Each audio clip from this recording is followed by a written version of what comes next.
I'm Cindy Kelly, Atomic Heritage Foundation in Washington, D.C., and it is July 30, 2018, and I have with me Ronald Mickens, and I'd like him to tell us his full name and spell it.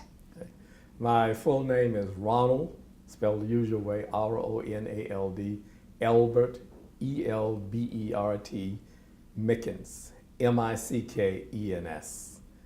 And I was born in Petersburg, Virginia, right down the road, February the 7th, 1943. Well, you've had a very illustrious career. You have to tell us about your childhood and how you got interested in science and your journey to now. Well, as I said, I grew up maybe 100 miles from here in Petersburg, Virginia. And my grandfather, at about the age of 3, began to teach me how to read and write and the elements of numbers. When I was 4, he had me playing chess and not chess, but checkers and Pekino, games with the old men. That was the standard. You know, you played a lot of games. We didn't have TV. And so I've always been interested, and he, in our discussions, always made me aware that things happen for a reason, and that reason is based upon scientific methodology, and that you can understand the world. Now, not everything is scientific, but that aspect of the world that is scientific will provide satisfying, psychologically satisfying answers to many questions. Okay. I had a traditional background of a poor person, either black or white. But my friends, though none of them ended up going to college, we would do things like run through the woods, examine flowers, plants. We would take lenses and set ants on fire, or at least have them explode and burn paper. We would, remember that this was in the 50s and rocketries were going on. So we'd go down to the segregated movie theater, and they always had these little shorts of about 15 minutes each of rockets taking off. And we would pretend that we were flying in spaceships. And sometimes we would act this out like half an hour, you know, take off and maneuvering and so forth. My hometown also had one of the best high schools for any student in the state of Virginia. That was Peabody High School. It no longer exists. Almost all of the science and math teachers I had at least a master's degree. And the school made the assumption that not everyone should go to college, that not everyone is going to achieve at a high level. And you do that when you have limited resources. When you have limited resources, you can't make very generalized assumptions about what ought to be. You make assumptions based on what you can do and what you can achieve. So when the Peabody High desegregated, almost none of my science and math teachers went to the new integrated school, which was about 5 miles away from both of the previous schools. They got jobs at colleges and other places. I mean, they never various. Their belief was that the education from the new integrated school would be so watered down and so below the level in which we were taught at that they didn't want to have part of it. You know, one of the things that interests me in my older days, I might get into it, is if you look at the educational system in Virginia, North Carolina, and West Virginia for blacks, it was at a very, very high level. I assume that all of you have seen, Hidden Figures, okay? That was not uncommon.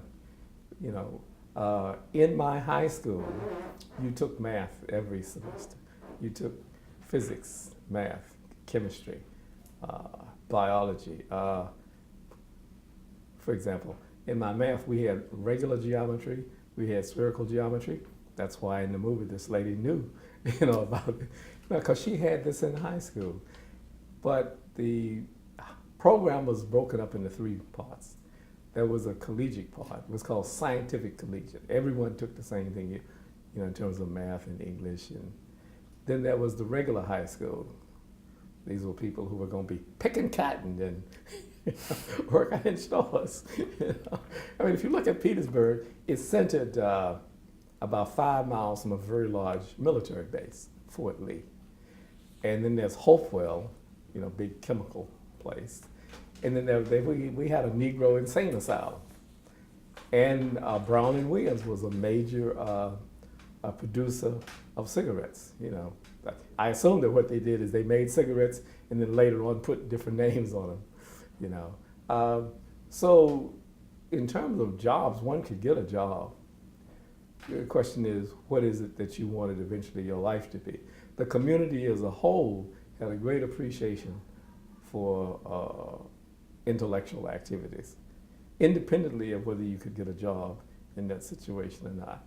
And so the classes that I took in high school, at least the science and math classes, many of them had no more than 3 students, at maximum maybe 8 students. And the school went on for the whole year.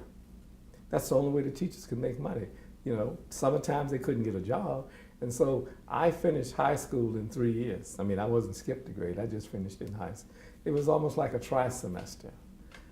And one of the things that I remember is that in our math classes, we worked out every single problem in the book.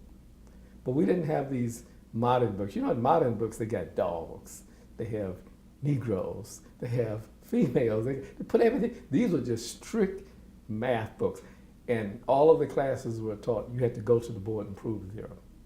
And so that's why Peabody High was able to produce a lot of very good students, because they understood at a very fundamental level what mathematics was about at various levels. They understood, for example, at least the beginnings of understanding of what scientific methodology was about, and so forth. And the community and the school did not push the proposition that everyone was going to college.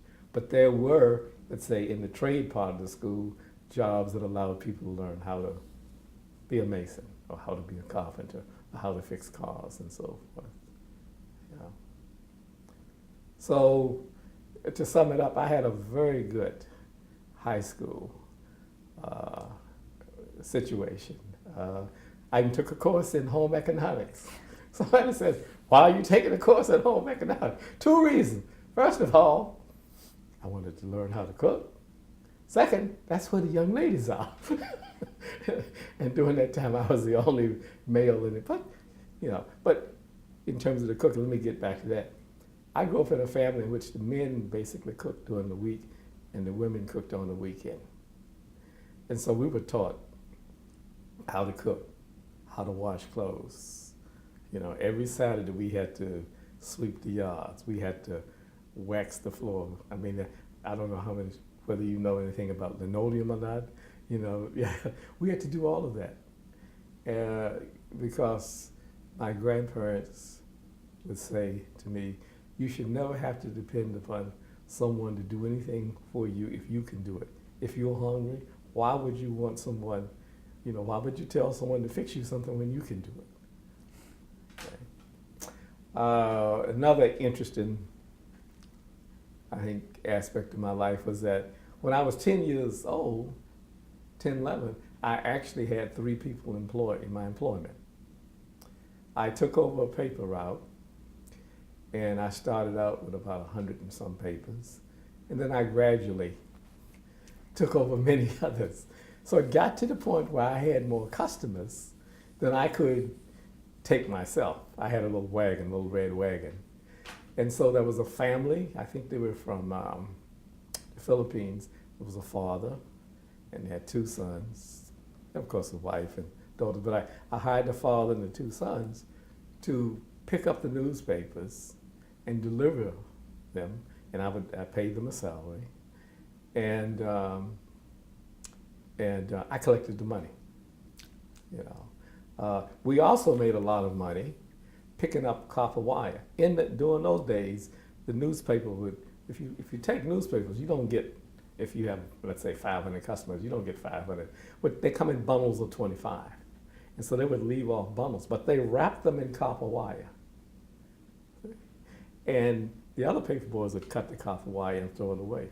So I had my employees go around 2 or 3 hours after the papers were delivered to all these different sites and pick up the copper wire. And so copper was selling for about 19, 20 cents a pound. You get, 100 pounds of copper. You can make some money that way. Yeah, but I shared all these profits with my employees, because in a real sense they were doing the hard work. I was just getting the money in. So we did what we could do. The people knew me; they would pay me, but they probably would not have paid them. Yeah. So that was essentially my stay in Petersburg, Virginia. But very soon I knew that I had to get the hell out of Petersburg. It was just too small. And so when I finished from high school, I went all these various offers, but I had not really applied to any college.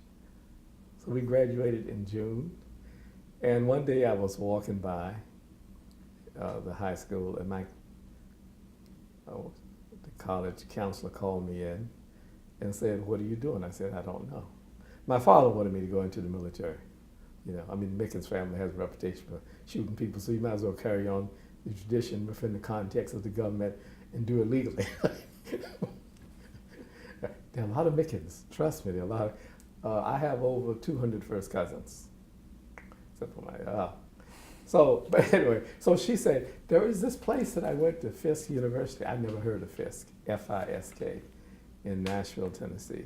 She said, they have a summer program. Now remember in 1960, the government was setting up all of the summer programs because the Russians had set up Sputnik and all this. And so I went there. And the person who ran the program gave us a standardized test. And I made highest scores. Actually, it's interesting because in the math portion, I made something like 99 percentile when I got there. Then they gave us the same test at the end, and I made like 92 percentile. So I told them, this course has had negative impact on me. I come out of here knowing less than when I came in. And so I stayed at the Fisk, and I graduated from Fisk. And that was during a time of a lot of civil unrest in places like Nashville. And so I decided, for a variety of personal reasons, to stay in Nashville. And I went to Vanderbilt University. And 4 years later, forced by my advisor. 1968, I got my PhD. Remember, that was the Vietnam War that was going on. There was a whole bunch of stuff.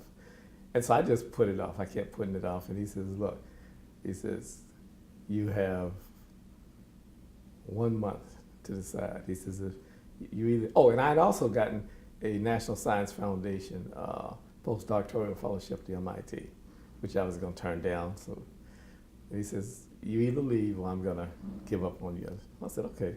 So I asked him, how long should it take to write a dissertation? And he said, how much time you got? I said, 1 week. I said, okay. So I wrote my dissertation, which wasn't hard to do because I had published like 12 papers before. So, and those were the days where people didn't worry about, at the universities now, they bring out these little rulers. You are 1/10 of 1 millimeter above the margin, all that crap. So at Fisk, was it Fisk or in your high school that you got interested in physics?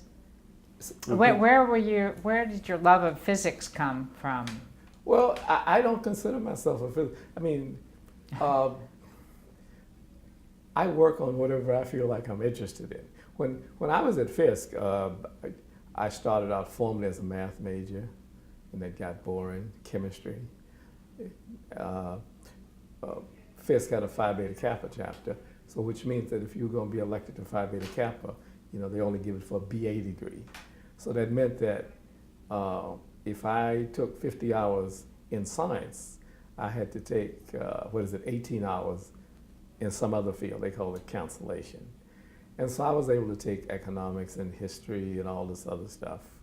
But to me, there's a single world. And you just ask different questions in different aspects of it. And so I don't, if you looked at my Vita, you've seen that I've done a whole bunch of different things, you know. So I don't identify with any particular field. I go to engineering meetings, I go to biology meetings, I've been to history of science meetings, I've been to so whatever is of interest to me. You've got great curiosity. Yes, that's what it is, curiosity. You have to be curious. Yeah. You know, of course, it helps to be a little bright too. You know, actually, it helps a lot. But as I said, from my days back in Petersburg, interacting with my grandfather, his whole philosophy was there's just one world. You know, and you can learn about large aspects of it. Not everything is scientific, but those aspects that are scientific, you should know. And you should, at least in general, how to go about answering questions of that, sort related to those issues, yeah. So was your grandfather a scientist? He was an educated person. He attended, and I don't know the great details, because, I was born, so we're talking about the latter part of the 40s and 50s. He was an educated person, and I think he taught at one time at what was then called Virginia State Normal School, which is now Virginia State College. Well, no, now it's Virginia State University. And he would do things like, he had a beautiful handwriting.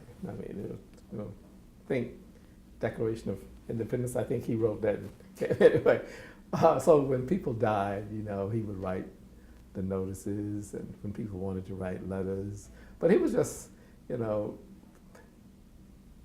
by the time that I got to know him, he was an old man. And whatever he did, he had retired. I think in those days, people did everything. You're a carpenter, you plumber, I do know that essentially up until the time I went to college, most of the food we grew ourselves or raised ourselves. We had corn, we had pole beans, we had butter beans, we had peach tree, pear tree. There's nothing like, you see this big, juicy peach. It's really good looking, and you bite it, and you're savoring the taste, and then you see half of this little worm coming out. Well, that's all right. Let me try the other piece. That was good. Yeah, so I didn't really realize that I was poor, from the point of view of material things, until I got to college. Because we had everything, in terms of food, except for meats. Well, we raised chickens, but other things. When I got to college, I remember first time I went into the bathroom and I saw this little tiny room that had a little curtain. I said, what the hell is that? It was a shower. I'd never taken a shower before. So why am I supposed to know what a shower looks like? So I said, okay, let us put the scientific methodology in it. So I just waited around and got up early one morning, went in there and went into the toilet stool and let's see what people do with it. Well, it's true. You can't have knowledge of something if you've never experienced it. But but I would say overall my childhood was relatively good. It was relatively, I don't have any major regrets one way or the other. Well, you sound like you were an entrepreneur and very resourceful and very bright and very curious, so that combination served you well. Sure. And I had teachers who, from their perspective, um, thought that I was good and that I should do things. You know, I remember, must have been like middle school. We didn't have cars. So we did a lot of, walking 5 miles, see a girlfriend. That's no big thing. I mean, it could be worse, could be 10 miles. You'd probably have to take Greyhound. But I'd walk over to, many of the black schools had what they call, they were the faculty sent their children to these schools, grade schools, rather than send them out with public schools. I guess they didn't want to mix with the people in public schools. Probably a good idea. But anyway, and and I didn't realize this until after the fact, every time I would go over there, they would give me IQ tests or tests of that sort. And then I later discovered that there were people who were doing research on the relative distribution of IQ among blacks, and they wanted to see what this distribution looked like. Yeah, so there were a lot of things that happened that, except later in life, I didn't really know what was going on, But a place like Petersburg was very interesting in terms of Southern City, at least during those times. First of all, there were plenty of quote unquote jobs. As I said, you had Fort Lee, you had the Firestone down in, you had the Negro Insane Asylum, Brown and Williams. So getting a job was not a problem. And racism has a different effect when people have jobs that are relatively good paying. The other thing is that if you look historically at Virginia, there was a big difference between the lives of blacks who lived along the coast, and I'm going to include Petersburg in that, versus those who lived further in town. Many of the enslaved people who lived in places like Norfolk and others, they had their own houses or their own. They worked for someone and gave maybe 95% of their wages to them, okay? But they weren't on a farm. They weren't, yeah. In fact, I think there is some strong evidence that the first black person to be arrested under the fugitive slave law was a relative, very, very distant relative of mine. I was at a lecture, and this person who was talking about, that law was passed around 1850, and he got on the boat, went up to Boston, then he was immediately arrested, and then the blacks freed him, and he went up to Canada. But, and this lady kept saying, Mickens. I said, hell, I'm Mickens. I've never heard of this person. Well, he was illiterate. He couldn't read or write. And so it was spelled phonetically, it was Mickins. And so I went back and looked at the record. So, all right, air distance, he's about 40 miles from where I am. So I think that we were related to each other. Yeah, but he went up to Canada, married, and disappeared. So no one, yeah. So I had fun in Petersburg, but I was glad to get out. So what led you, how did you happen to meet J. Ernest Wilkins? Well, I always had a great interest in the history of science because, scientific problems don't just pop up. Scientific problems have a genealogy to them, And even now, I tell my students, in order to understand any subject, you need to understand the history of it. Why certain problems have you now work on. Why do people think they're important? Who are the people who led to their genesis? What did they do about it, and so forth? So in 1960, and I think this is correct, there was a book, I think it was either 1960 or 1970, there was a book published called Black Mathematicians, and he was listed in there. So I went through and looked at a large number of the pictures and the names and their papers and so forth. And several of them I know. That Virginia contains a relatively large number of historically black schools. You got Virginia State, you have Norfolk. Actually, Norfolk State was a branch of Virginia State that broke off, became separate. You have Hampton.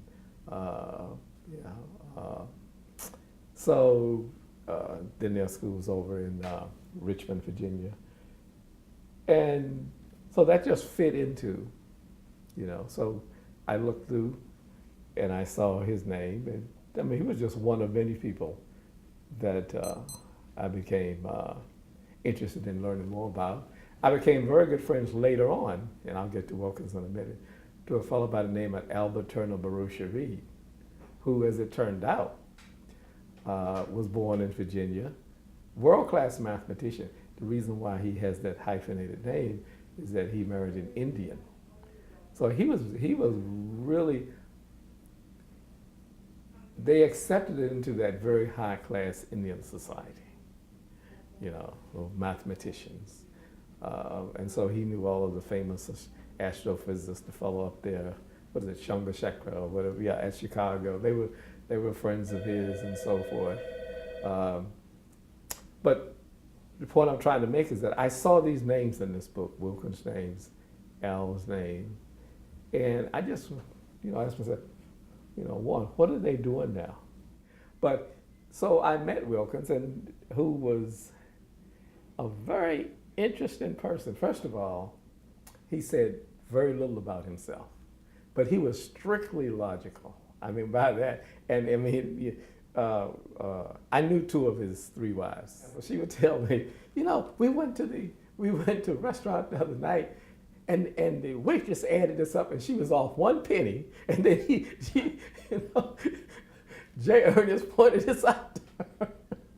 But he was very kind, very low key. He clearly, that whole family, I don't know whether you've seen pictures of it or met him in person, but that family could have clearly passed if they wished, but none of them did. A good history of that family was written by his brother, niece, daughter. It's called Damn Near White. And if you want the full title of that, her name was Carolyn, Carolyn, Marie Wilkins, and you can get it on. It's called Damn Near White, an African American Family's Rise from Slavery to Bittersweet Success, 2000. It's a very interesting. Jay's first name, and we either call him Jay, that J doesn't stand for anything. Now, if you read many of the articles about him, they'll say it's Julius or it's James. That's his brother's names. He had 2 brothers. But the J, he was a junior. That comes from the fact that his grandfather did something, and for which that particular branch of the family did not want to give the descendants the name, and that's why they just put J.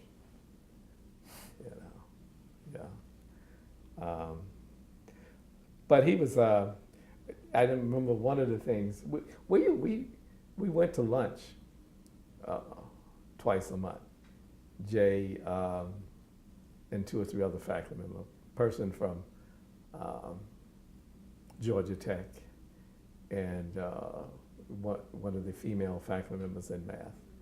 And we discussed a variety of topics, not necessarily just math topics, but generally topics involved in science. So for example, let's suppose that you had life on a planet that was 10 times as massive as the Earth. What would it look like? Assuming that the usual laws of physiology apply and everything. Okay? Well, there are certain things that you clearly can conclude. First of all, those beings would probably be flat because of the gravitational. Okay? The life forms would probably have bilateral symmetry because that's the symmetry that you can have for which you can get depth perception and stuff. So we talk about things like that. He would always jump on me And he says, Mickens, your argument is not mathematically rigorous. And what I would say is, J. Ernest, but it's right. You know? One other thing that I found interesting, up until 5 years ago when I started teaching undergraduates, I taught a course in mathematical physics for about 30 years. And in that course, I just go in every day. I never knew what the topic was. I just talked about what I felt like. I mean, kids don't know that I'm not, well, I'm prepared, but he would stand outside the door oftentimes, you know, like if this is the door, and let's say, I don't know what you're dealing with, and he would stand just out of my sight. And he would, and oftentimes in this course, I would bring up research problems that I'm working on. And then he'd come back maybe 2 weeks later, and he'd have a notebook pad, and I still have those things. I have copies of them that he gave to me, about 30 pages. I said, Jay, you know, man, this stuff is good, 30-some pages. But you see, I have all that on one page. Yeah, he was gentle. He was married 3 times, and I never met the first wife because she had died. The second and third wives were almost twins of each other. He liked a certain kind of woman, you know, in terms of, they certainly had to be well educated. His wives were really good people. And I enjoyed meeting both of them. And I would see him at meetings, but it was really after he went to Howard University, after he retired, went to Howard University. That's when he was elected president of, I think, the American Nuclear Society that year. And then after that, we became friends to the extent we would just talk and discuss, you know, issues in math and other kinds of things. Yeah, yeah. So. Did he ever talk about his work on the Manhattan Project? Yes, but just you have to understand that for people of his status, and I'm talking about within the context of the black community, you did not complain. What you did is if you had issues, you resolved them. They may not be resolved to your satisfaction, but you resolved them, and you know. So there's very little, you know, I read a lot of things that people have written on him, that people have said that he said, I just don't believe it, because he was not that kind of person.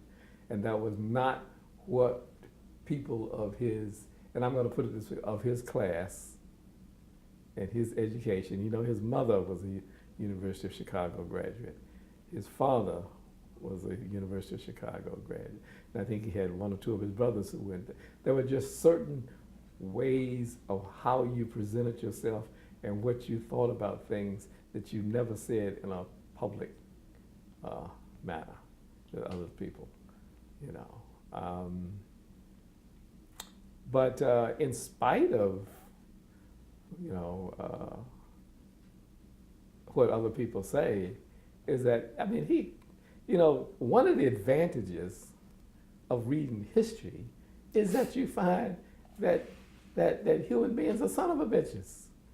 Yeah, I won't put it that way. I mean, look, you read the history of science, you know, this is just the normal stuff. Then you tack on to a social thing, but scientists don't treat each other that well, you know.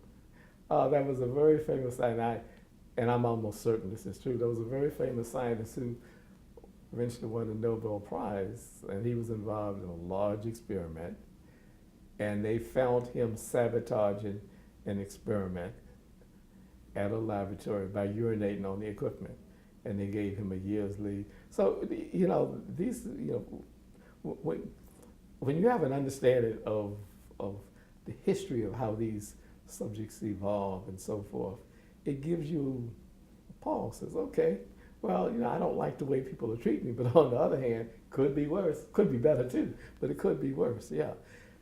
And so people like Wilkins, their way to resolve issues involving race was to perform at a very high level. You know? And so they were very careful. I mean, you know, they had not necessarily, well, the problem was stated within the, they had they had dress codes. Except for a few photos that I have of him, almost always when you see Wilkins, he had a shirt and tie on. Okay? You had to be able to speak well. Okay? And if you're a scientist or a mathematician, you had to be top. You had to be a top person. You just couldn't go out and say anything you wanted, you know, because it was not so much that you were representing the race, you were representing yourself, and you had high standards. So do you want to, for people who aren't familiar with kind of what he did during his years on the Manhattan Project, or what other people said about what he did? I mean, well, in terms of our discussion in the Manhattan Project, you know, many of the people who worked on the Manhattan Project, even now, and if I get a chance, I'll talk about Chuck. They would not talk about, like Chuck, for example, wouldn't talk about how many times he jumped out of a plane and all. He said, well, it's the government seeking. So many of them did not talk directly about their work. But he did talk about the fact that he would not go to any place that would, you know, put restrictions on where he lived, who he lived with, and the kinds of amenities that he had grown accustomed to in places like Chicago. So there was no possibility that he would ever go to Oak Ridge under the conditions in which blacks had to live. There was just no, and if you look at most of the other black scientists of that time, almost all of them were in northern cities. I mean, there was a lot of discrimination stuff there too, but almost, you know, they're at Columbia, or they were in Chicago, or maybe Cleveland. I also knew quite a few people who worked, in particular Warren Henry. Has that name come up? Warren Henry worked at MIT, the Rad Lab. He was one of their scientists there.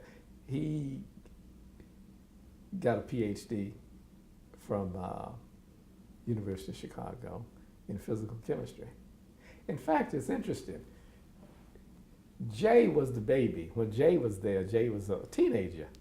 And there were these other black people who eventually got PhDs in chemistry. And what they said about Jay was that he was very fun-loving, because he was still a teenager, you know, and he was also discovering himself, I would guess, because he was essentially taught at home, and then at 13 he went to the University of Chicago, and so, you know, so there are lots of stories. So I arranged, there were three people in particular who were there.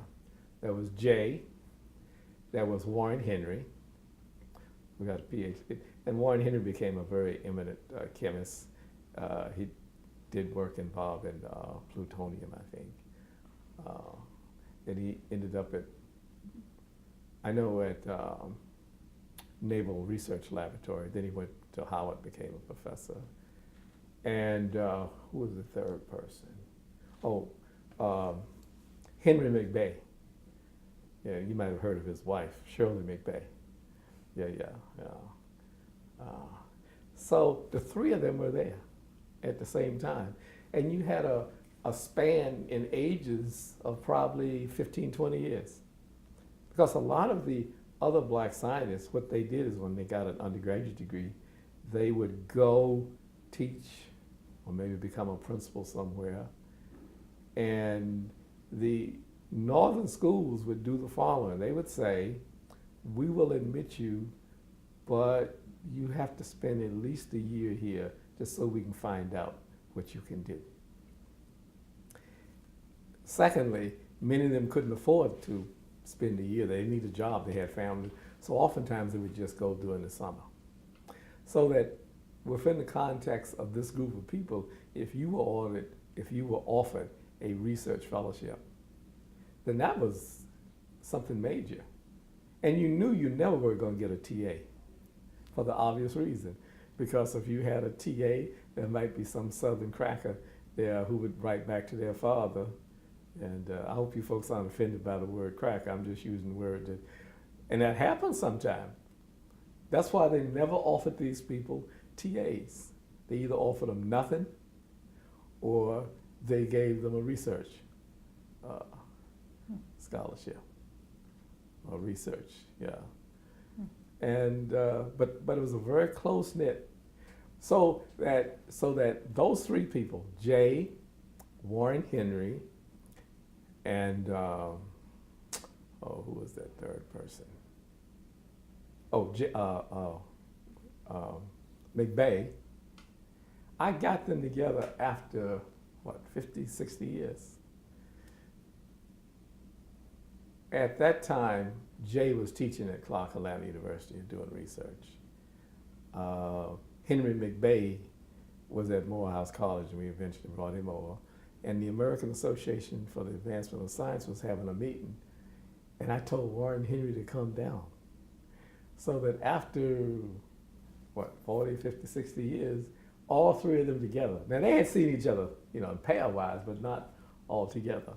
And I have photos of that, So it was just interesting seeing them together and talking, because they had a different way of, as I said, during that time, blacks who wanted to go into science, and in particular who wanted to make higher, you had to speak a certain way, you had to dress a certain way, you had to interact with people a certain way. And it's a time that's no longer with us. Yeah. So getting back to your direct question about, he never talked in detail about what he worked on. I mean, I knew that it was something involving nuclear physics.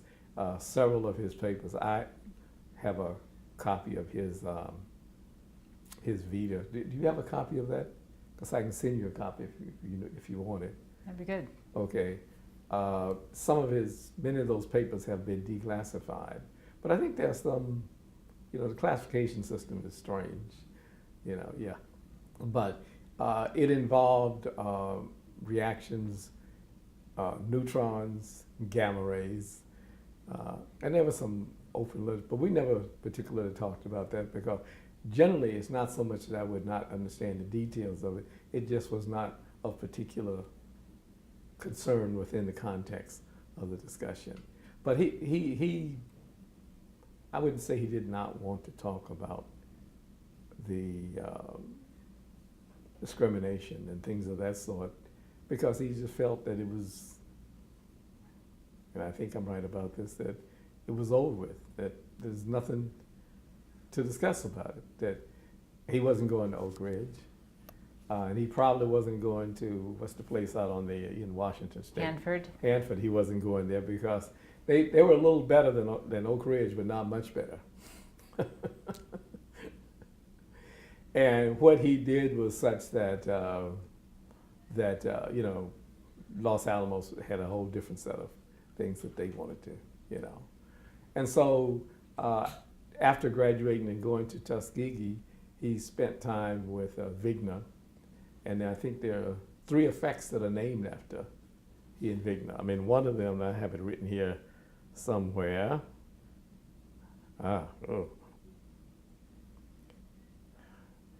Well, there's something like the Wilkins effect, the Wilkins-Wigner effect, and the Wigner-Wilkins effect. So these things are all incorporated. And yeah, as you know, later on, he became very involved with nuclear physics directly. But his earlier jobs after the Manhattan projects and at Institute for Advanced Study were in optics. And so he spent a good portion of his life. In fact, all of his PhDs, he has about 14 people who got PhDs under him, might be 10, but all of those deal with topics in optics. So I don't think he's ever had a student who did any work in nuclear physics directly. I don't think that his family, though he was an adult, I don't think his family would have approved of him going to a place like Oak Ridge. There were just certain things that people of that stature did not allow themselves or their relatives or friends to do. Well, it was humiliating. Yes, yes, yeah. And you should read the book by Carolyn on Damn Near White, because his father, you know, was the first sub-cabinet appointee in the black person. It was under Eisenhower.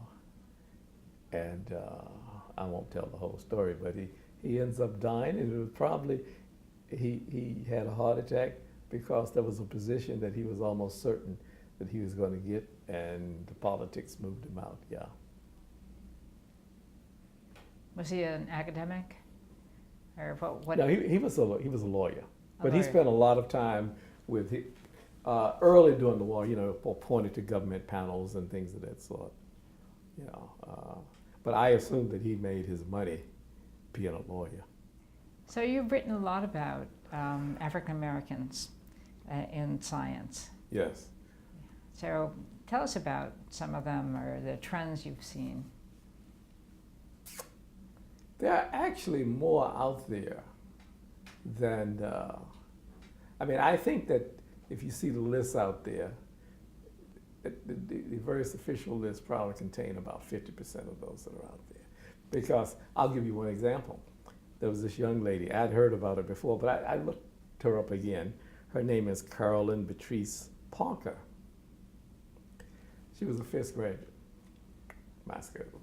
She finished in 1938, and she got 2 masters, 41 from University of Michigan and 51 from MIT. And she worked in Cleveland. I don't remember the organization, but she worked on, what is it, not plutonium, but plutonium or? Polonium. Polonium, yes, yes. And so she died, about 47 years old. And my understanding is that she was to take her oral and died before, either died or became extremely sick, you know. And so there's a lot of information on her, relatively speaking, but if you don't see a picture of her, you would never assume that she's black. And in fact, most people would assume that she's not black just because she's working on those things. Yeah. And, you know, if you take, for example, the list of scientists who worked mainly in the northern cities associated with the Manhattan Project, very few people know about them. I mean, outside of a very specialized group like yours and others. And many of them do not necessarily. Usually the people who ended up at some point going to one of the historically black schools become public knowledge, but otherwise they don't become public knowledge. And so my interest has always been how, within the context of one's individual environment, how do you decide that you want to be creative? How do you decide that you're going to perform at a very high level and still deal with these other problems? You know. And plus I have just the general interest in why is it that some people are more creative than others? I mean, you know, not everybody is, however you define creativity, not everyone is creative. That's not a moral judgment, that's just a statement of fact. So as I got off into the history of science in general, I felt more and more of these people who were sort of in the background. They weren't hidden, they just weren't talked about. You know, you look at people like, take the 19th century, not a scientist, but someone like Granville Woods, and, you know, out there, you know, doing things, I mean, and made significant contributions. But there was, again, if you go back to just standard science, people like Faraday, people who had these very poor backgrounds who came up and through circumstances of luck and everything else became very famous. And that's why I try to get my students to read history, to try to understand that the social setting in which you find yourself may or may not have an impact on you to a large extent, depending upon how you look at it. You know? I mean, I went to Vanderbilt University in 1964. There were essentially no undergraduate students there. I never had a problem, but I also had an attitude too. You know, if people think that they can do things to you and get away with it, they will do it.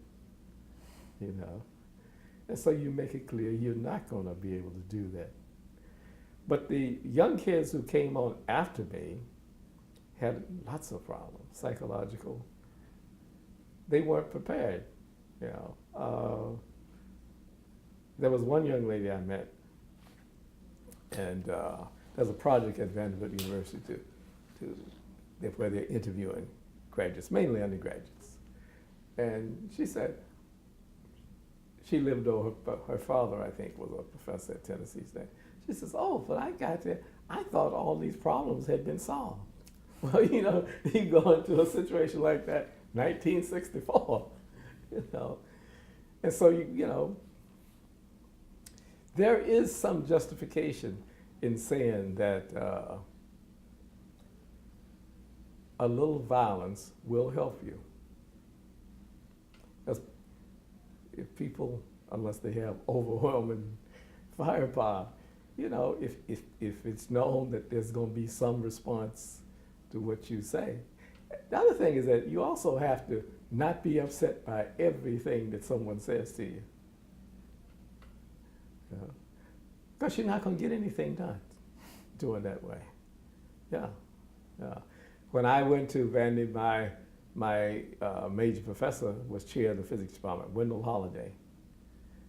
And he said, Mickens, all that, well, there were a whole bunch of civil rights things going on. SNCC was up there. I was involved in a whole lot of, let's say, things.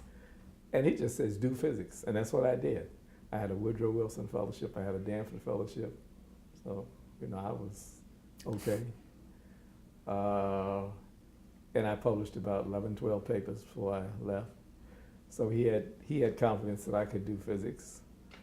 And so that was it. I mean, he probably was the best possible advice, you know, the person could have. And I kept up with the family. And when he died, and that was about 12 years ago, I was the only one of his previous students that they asked to speak at his funeral. And his wife, Virginia, died this year, and I was invited there. We used to go in there, you know, she lived in a nursing home. Well, it wasn't, it was like a fancy hotel. They was paying like $8,000 a month, which is a lot of money in Nashville. I mean, she had 4 rooms, they had waterfall. I mean, it was really nice. And so she'd take me, you know, and it was like think of a hotel, about 4 or 5 different units, like 5 or 6 stories high. They had 2 restaurants, they had bars.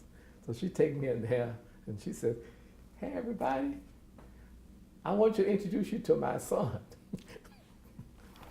I look around and I say, now who is she talking about? Not me. Yeah, so we became very, you know, Wendell was a very good scientist, and he grew up in Tennessee. And, you know, unless you've grown up in the South, you can have some very good relationships. You know, this whole thing about Southerners all being crazy, well, only about 98%. But anyway, you know, Wendell was a down-home fellow. He liked to fish. He was chair, then he became dean of the graduate school, then provost, and then president. Vandy has a structure where the president is sort of like the provost. They have a chancellor, and the chancellor just goes raise money. And when he retired from the president's office, he told me, he said, I want to see if I can still do physics. So he took off a year and he went to MIT. Then he came back and he said, nope. He said, it's just gone too far. And so he did what a lot of people do when you get old in the sciences. You become a historian, you become a philosopher of science. And he spent a lot of time worrying about the various interpretations of quantum mechanics, you know. And I had another friend a black fellow who went out to University of, Caltech. And I'll tell you about it because his story is interesting. And he says, Mickens, he says, Feynman people said, no one understands quantum mechanics. I said, but that depends on what you mean by understanding. It's a psychological issue. It's not a physical issue. It's a psychological issue. I said, when you say that you have seen an atom, you mean you looked at an atom? No, I mean, there's a whole set of interpretation that you put on it. So seeing evolves depending upon the space scale and other things. I said, look, 100 years from now, these issues like particle being in two places at one time. So first of all, it's not in two places at one time.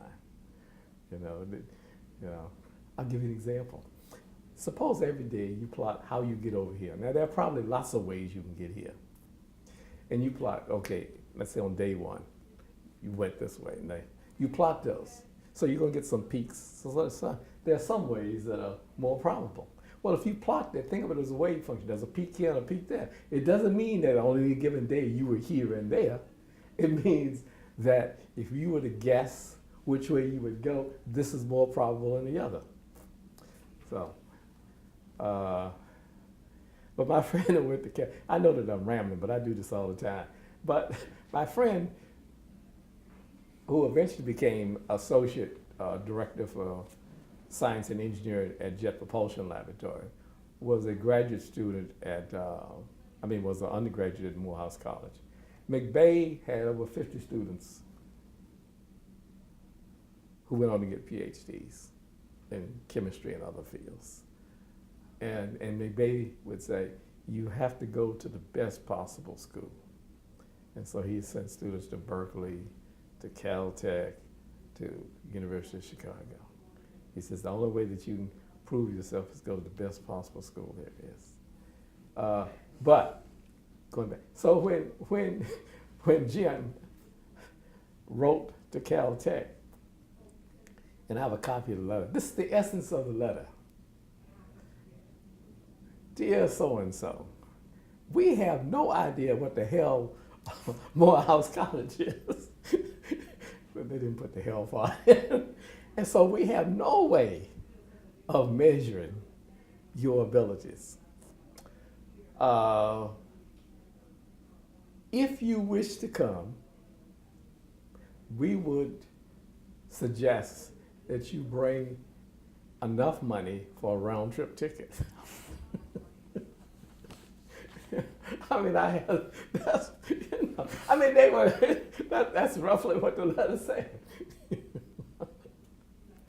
You know, and that, basically, we give you, if you can decide to come, then we'll give you a 1-year probationary period. You know.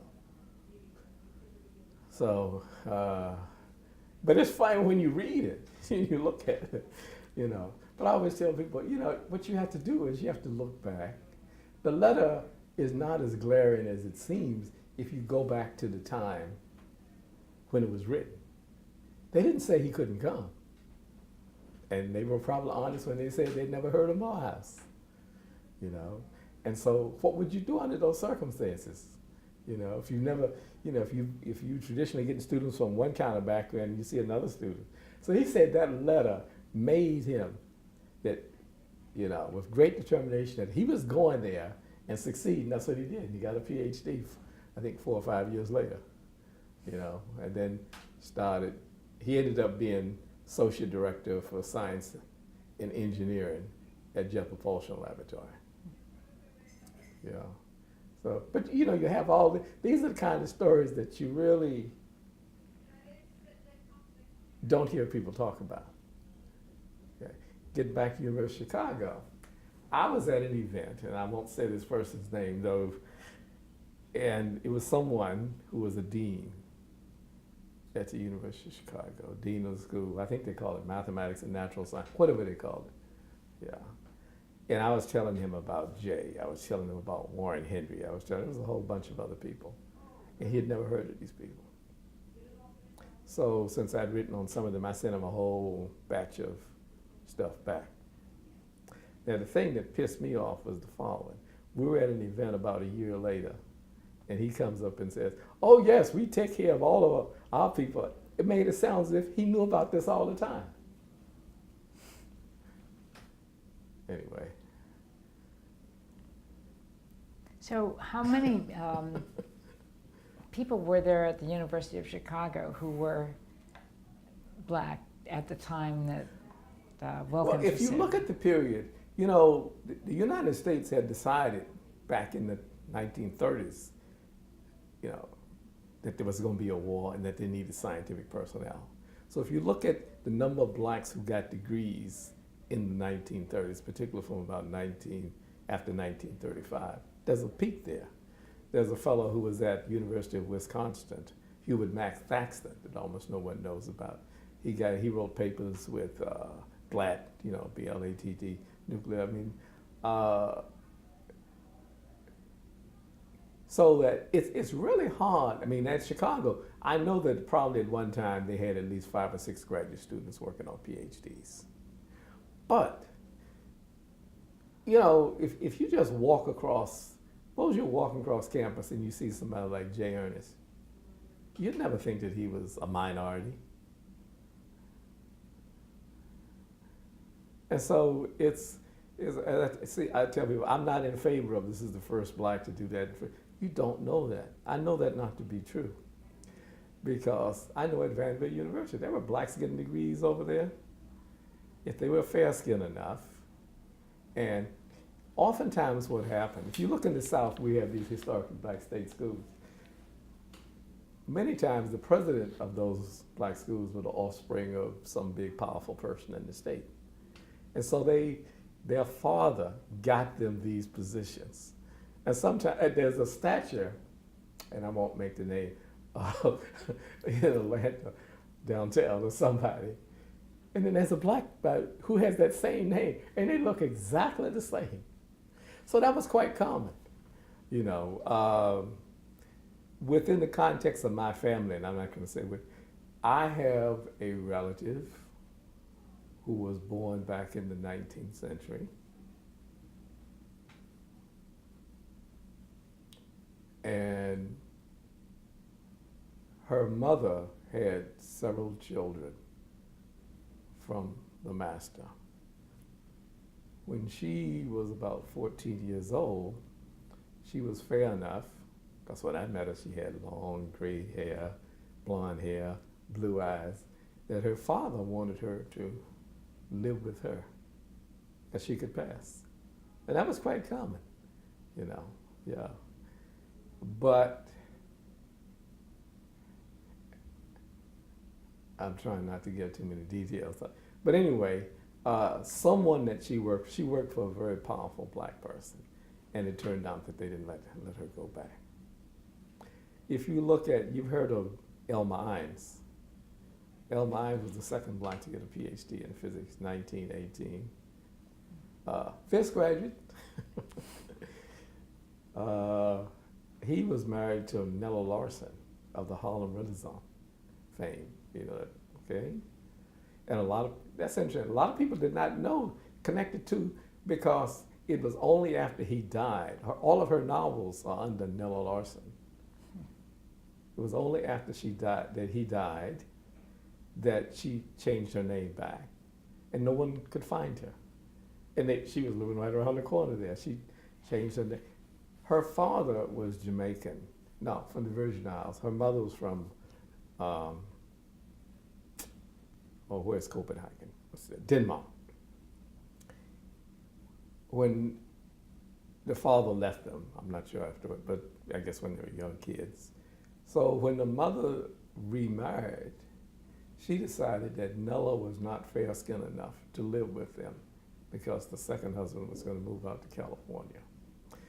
And so, you know, she told Nella that she'd have to leave the family. Now, like the Imes family, that is one of the most educated families in the history of the United States that almost no one knows about it. Tell us about it. Well, Imes was a guy that did his undergraduate work at Fisk. His mother and father met at Oberlin. Both of them got degrees from I guess they had a department or a school of theology and so forth. And so his father made the decision to come south to help the uneducated blacks, mainly through religion, and so he set up various schools. Imes did his work under Randall, who had studied in Germany, and did a very, very famous dissertation. I mean, I've looked at all the European journals doing that from about 1918 up to about 1940, and it would be, you know what a citation classic is? Mm-hmm. A citation classic is something that's so well known and cited so many times, you know, that almost no one knew that he was black.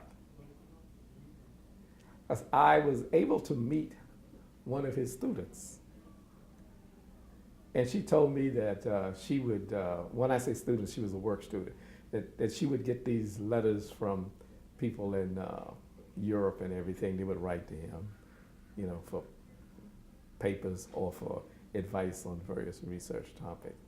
But she said one time, I think it was Oklahoma, it's in one of my books, you know, she was sitting in the airport and she met a professor who was also an infrared spectroscopist, and that's what he was in. And they were talking, and he said, I never knew that Imes was colored, you know. And so he had this international reputation where most of the people outside of this country never knew that he was a black person. You know. But again, that family, they were very class and caste oriented. So his mother and father had degrees. He had a brother who eventually got a PhD in theology, and he pastored church oftentimes with majority Caucasian parishioners up north.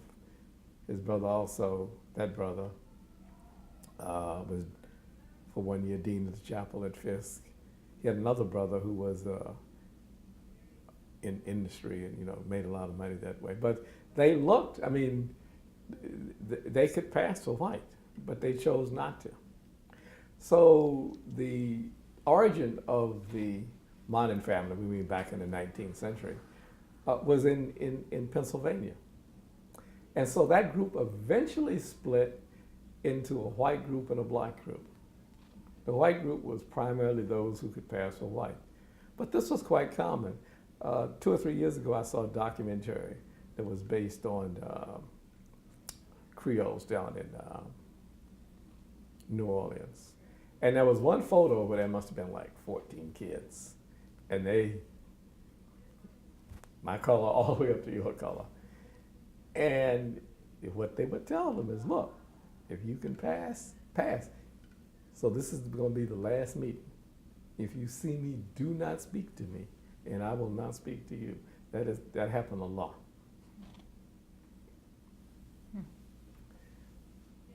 And then there were other situations. I mean, some of the people just decided, I don't care. I'm black. That's, you know, I'm gonna, yeah. But these are very complicated things, and it has strange kinds of interaction with people who do science, because there is a psychological toll if you try to do that kind of thing. You know, I mean, one thing about it, whether you're male or female, you're probably not going to have kids, because if you got married, it would be someone who was white, and you probably lied to them about your genealogy. And oftentimes the lies of genealogy show up when you have kids. Oop. You know, and so that kind of thing. So you see now why a lot of people like J. Ernest and people of his generation, they were very proudly black, even though they didn't have to do that, you know, because they felt as if it is demeaning to deny my ancestors. And so they strove to do the best that they could to outperform people. You know, J. Ernest got his PhD at the age of 19, but the belief was that what you do is you perform at a very, very high level. And if you read a lot of the writings, particularly some of the people during the Harlem Renaissance, there were people like Du Bois and I'm sure the Wilkins families and others, who believed they were actually creating a new group of people that were in some sense intellectually and physically better than both whites and blacks.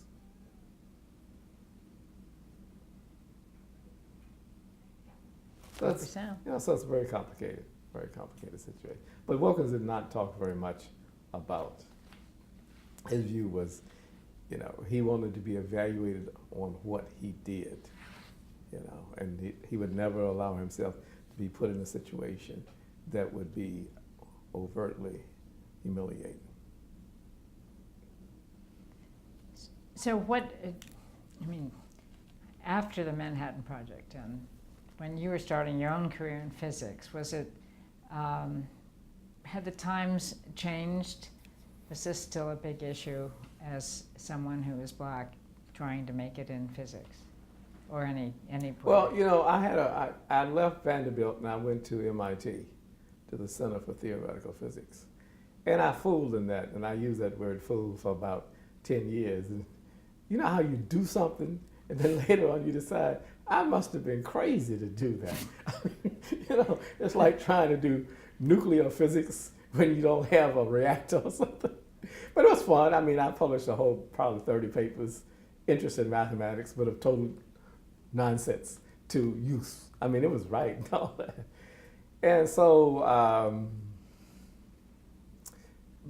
my main experience throughout the years has been given the opportunity to just meet a lot of interesting people of all groups from all around the world.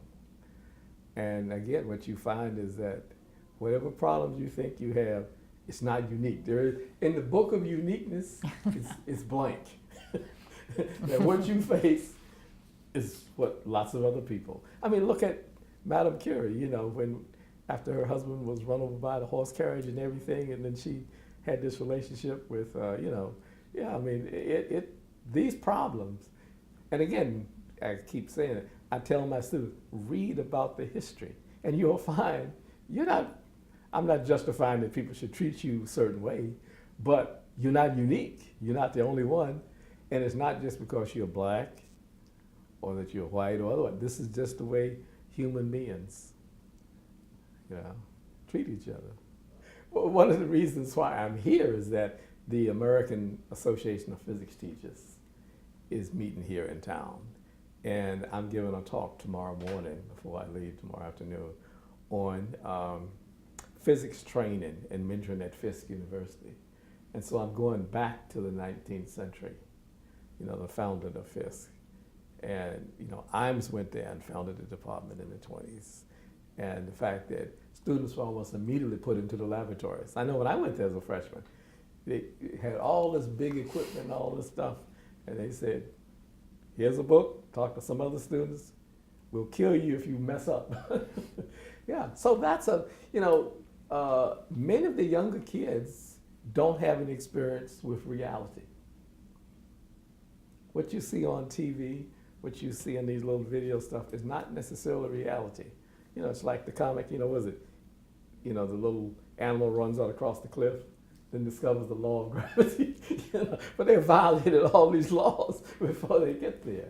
Yeah, and so that's why I'm here. And I decided that, you know, while I'm here, that I would just come by and be interviewed.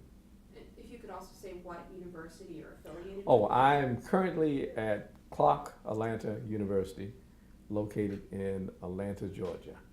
How long have you been there? 35 years, which is no big thing for me. You know, every 5 years they give you a damn clock. And so, so I got to sound, I said, you know, I'm tired of clocks. That noise is driving me crazy. I said, I'll take a month. But I said, look, why are you giving me this thing for 35 years? I mean, there are two things I didn't do. I didn't leave and I didn't die. Right? So, and I get a clock for that. I said, next time I'm gonna leave. Now, yeah, so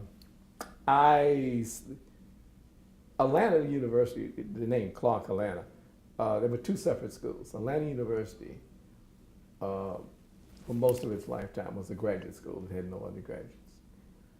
And in the center there, that included Morehouse, Morris Brown, Clark College. There's a school of religion there. What else? Morehouse Medical School used to belong to it, but they've gotten out of it. So it's a consortium. So when I came in 1982, there was no, they were offering PhDs in biology and chemistry and other fields. But the accreditation agency said, how can you have a graduate program in the sciences without a physics department? So I set up the physics department. Did you want to talk about Chuck Stewart? About 2 years ago, one of my friends at Clark Atlanta University mentioned a friend of hers who had a father-in-law who was a photographer. I had never heard of him. But as it turned out, he was a very famous photographer. He's known as a jazz photographer. And his works are in the Smithsonian, lots of it. I mean, he knew all the, but when I went to interview him, I mean, he had taken pictures of people like Frank Sinatra and Marilyn Monroe. So it kind of upset him that people only looked at him as one type of. But I discovered through the daughter-in-law that during the Korean War, he was drafted into the Korean War as a photographer for the Army. And that one of his assignments when he was stationed in the United States was to take photos of atomic weapons when they were going off. And so he went up in airplanes and he took photos from the ground. And so this is sort of a composite here. That's Chuck right there, you know. And this article appeared, whatever that means, in a magazine. What was the type of that? New World, I think, New World. But New World was created by a black man who was a communist. He was very heavily involved in all kinds of civil rights activities back in the 30s and the 40s. And the government told him that, and he wanted to do a spread on, slipping my mind, the black singer, Paul Robeson, right. And he was told by the government that if you do that, we're going to shut the magazine down. And so that disappeared, I think, I don't know whether it was in that issue. I have not been able to get the full issue. But I believe that the magazine, so it only lasted from about 47 to about 52 or 53, yeah. And the purpose of that magazine was to highlight blacks who had made achievements in various fields, you know, the musical industry, literature, and so forth. But Chuck was a very interesting person. He said the first time, you know, now he was very security conscious, probably more, so he wouldn't talk directly about things like, well, how many weapon tests did you see, and how far away were you from them, and you know. He was a soldier in the sense that he said, look, I had a job, they told me to do this, I did it.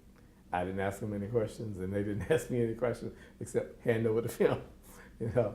But he was saying that the first time, you know, he went up, he got in the airplane, and he had a parachute on, but he said he thought that he was going to be leaning out the window or going through the window taking photos. So they got up to a certain altitude, And the fellow says, "Are you ready?" The fellow says, "Yeah, let me go over to the window. I'm ready to take." And they said, "No, you're going to have to jump." He said, "Look at him." He says, "I'm going to have to jump." And he said, the fellow pushed him.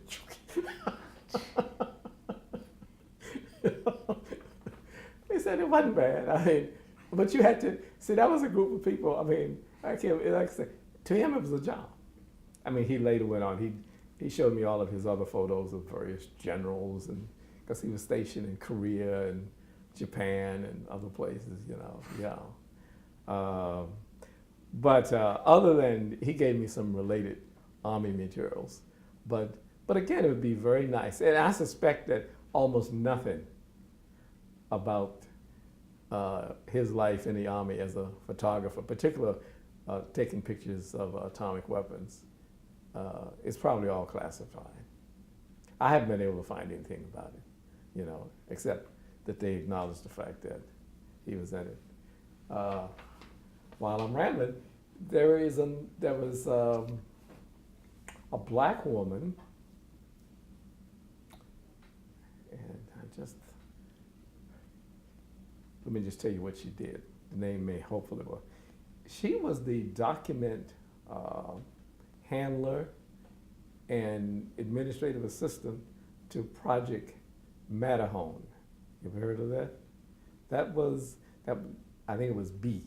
That was the group that dealt with the hydrogen bomb. And you had Wheeler and Furby, and so she knew all of those people. She said they were on, you know. I saw a picture of her in Physics Today, because it was about Wheeler.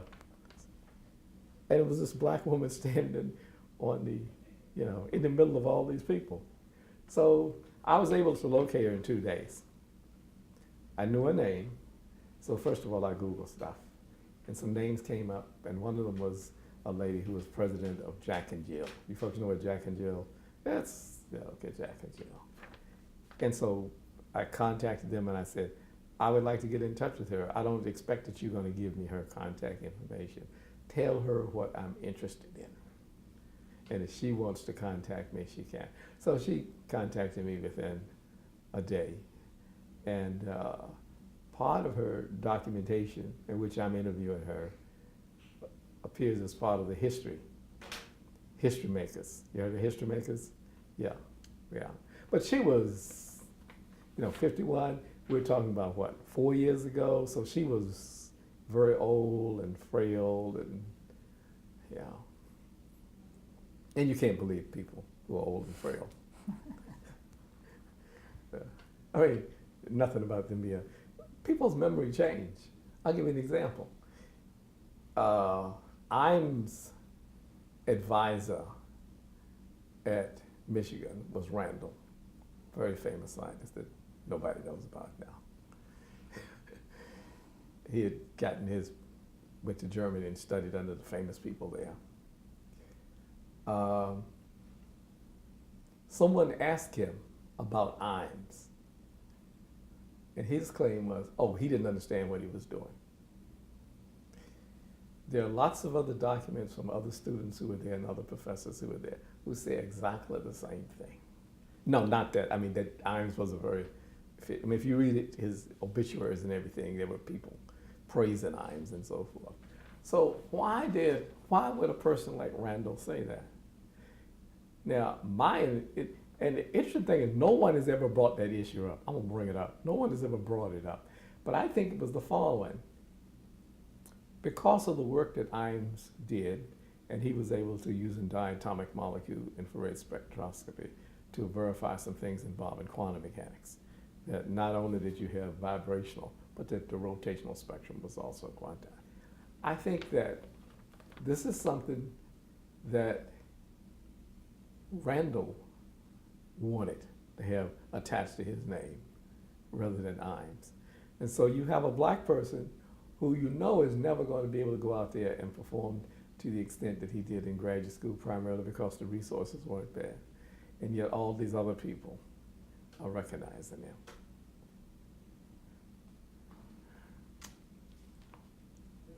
I had something. Just while you're talking a lot about the individual lives of these scientists. It just struck me that I think when a lot of people are thinking about African American involvement in the Manhattan Project, they think of it in kind of like a monolithic or non-individualized way. And I just thought it was really great that you were bringing in, specific people's stories and lives that might be different from what people expected, both in the Manhattan Project and in the aftermath in the scientific community. I think that's an important project and an important thing to be thinking about when we are telling and thinking about the histories of these people. Yeah. Yeah, these people had distinct personalities. Many of them were often involved in civil rights activities implicitly because they had to move into communities where they might be the only black person. Yeah. And so what do? I mean, almost all of them had decided they were not going to be living 20 miles out in the ghetto. That was a no-no. They would either not, but they were willing to do what was necessary. You've heard of Percy Julian. I mean, when he moved in, I believe it was Hyde Park, there's this famous picture of him up in a tree with a gun defending his property.